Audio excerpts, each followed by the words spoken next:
So Leute, wir waren gerade in so einem Raum drin und dann plötzlich piepte das überall so, aber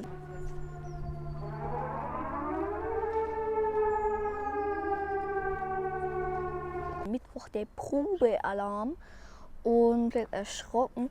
Hier überall gingen dann die Sirenen an, alles sind hier rausgerannt, irgendwie zur Probe, keine Ahnung, und das im Schloss, das hatte ich noch nie.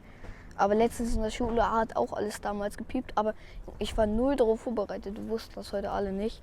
Wenn es euch heute auch so in der Schule ergangen ist, dann schreibt es gerne unten in die Kommentare.